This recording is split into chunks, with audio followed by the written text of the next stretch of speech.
उत्तर पूर्वी दिल्ली सब डिवीजन थाना खजूरी खास में ईद उल अजहा के मौके पर सद्भावना भाईचारा कायम करने के लिए मीटिंग का आयोजन किया गया। मीटिंग के मुख्य अतिथि SDM Karawal Nagar Puneet Patel, ACP sub division थाना खजूरी खास हरीश चंद्र कुकरेती, एसएचओ थाना खजूरी पवन कुमार, इंस्पेक्टर विशेष खोकर, अमन एकता कमेटी दिल्ली प्रदेश महासचिव मास्टर योगेश ने किया मंच का संचालन। मीटिंग में उपस्थित रहे क्षेत्र के गणमान्य व्यक्ति एवं क्षेत्र की मस्जिदों के इमामों ने लिया हिस्सा। एसडीएम पुनीत पटेल जी ने किया आए हुए क्षेत्र के लोगों को संबोधित। सभी अधिकारियों ने ईद उल अजहा की दी मुबारकबाद देने के बाद एसडीएम पुनीत पटेल ने कोविड-19 के प्रोटोकॉल को लेकर बहुत सारी बातें बताई।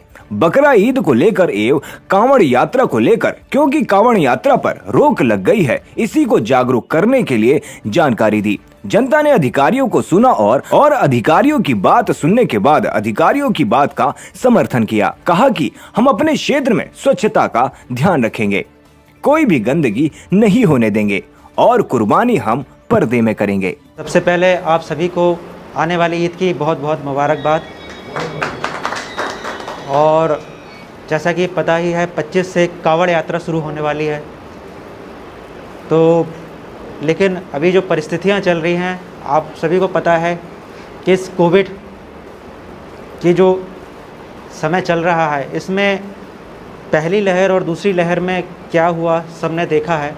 सब आई विटनेस है उस बात के कि दूसरी लहर में हमने क्या क्या समस्याओं का सामना किया, कैसे कैसे लोगों को ऑक्सीजन सिलेंडर के लिए भागते हुए देखा है, परेशान होते हुए देखा है। और तीसरी लहर की भी बात की जा रही है। तो जैसा आपको पता है कि कोरोना की कोई दवाई है नहीं, सिर्फ इसका हल है वो वैक्सीन है। तो अभी वैक्सीनेशन का कार्यक्रम तो चल रहा है, सरकार की तरफ से फ्री में वैक्सीन लगाई जा रही है हमारे स्कूलों में, और डिस्पेंसरी है, कुछ हॉस्पिटल्स हैं, वीर सावरकर हॉस्पिटल में भी है, सारी जगह मुफ्त वैक्सीनेशन हो रहा है। तो वैक्सीन को लेके जो अफवाह है कि इसका कुछ साइड इफ़ेक्ट है, ये सब निराधार बातें हैं, इनका कोई लॉजिक नहीं है। और वैक्सीन जब अभी तक तो 40 करोड़ से ज़्यादा लोगों को लग चुकी है, इसका कहीं से भी कोई हमें नेगेटिव नकारात्मक कहीं से भी कोई रिपोर्ट ऐसी मिली नहीं है कि जिसका इसका दुष्प्रभाव आपके शरीर पे पड़ता हो। बजाय इसके दो फ़ायदे हैं। एक तो आपकी ये जान बचाती है, उसकी पहली डोज से ही आपकी जान बचने की संभावनाएं बढ़ जाती हैं। दूसरा, आप कोरोना के कैरियर नहीं बनते कि आपकी वजह से दूसरे लोगों को कोरोना भी नहीं होता है। तो वैक्सीन के बहुत फ़ायदे हैं। आप लोग अपने आसपास के लोगों को, जो भी 18 साल से ऊपर के लोग हैं, उनको प्रेरित करें कि वो ज़्यादा से ज़्यादा संख्या में जाके अपना वैक्सीनेशन जल्दी से जल्दी करा लें तीसरी लहर स्टार्ट होने से पहले। तो उससे क्या होगा कि इस लहर का जो प्रभाव होगा ये कम से कम होगा। इशू ये है कि अगर सपोज़ तीसरी लहर आ जाती है दिल्ली में, तो नुकसान हम ही लोगों का होगा। कैसे? सरकार तो लॉकडाउन लगा देगी, लेकिन लोगों का धंधा पानी बंद हो जाता है, बिजनेस बंद हो जाते हैं, दुकानें बंद हो जाती हैं, सब कुछ लॉकडाउन हो जाता है। तो जो डेली कमाने खाने वाले लोगों की सबसे ज़्यादा समस्या उन लोगों को होती है।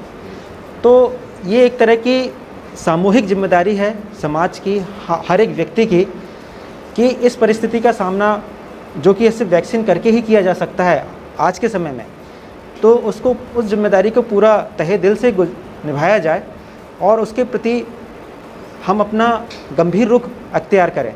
अगर हम इसके लिए गंभीर नहीं रहेंगे वैक्सीनेशन के लिए, तो ये कोरोना इसी तरह से आता रहेगा हर 2-3 महीने में, कभी तीसरी लहर, कभी चौथी लहर, कभी 5वीं लहर, ये लहर फिर आती ही रहेगी। कोरोना का एक ही इलाज है, वो है आज के समय में सिर्फ वैक्सीनेशन। अगर आपको लॉकडाउन से बचना है तो उसका सिर्फ एक ही हल है। वो बता रहे थे कि वीकली मार्केट्स तो पूरी तरह से ऑफ हैं। त्योहारों पर बच्चों में क्रेज होता है, कई बार दुकानदारों में भी क्रेज होता है। भाई कुछ दुकानदार तो ऐसे हैं जैसे दीपावली पर ही उनकी कई लाख की दुकानदारी होती है, तो कई महीने का खर्चा निकलता है।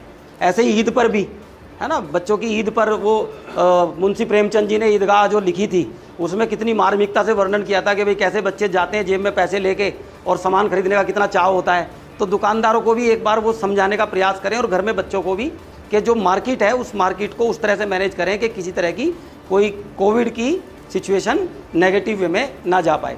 और मैं निवेदन करूँगा अपने आदरणीय पुनीत पटेल जी से कि वो जो भी और इसके साथ साथ गाइडलाइन है दिल्ली गवर्नमेंट और सेंट्रल गवर्नमेंट की तरफ से, जिन्हें हमें ऑब्लाइज करनी है पूरी तरीके से, ताकि हमारा त्यौहार अच्छे से मने, वो अपने श्री वचन से आपको संबोधित करेंगे।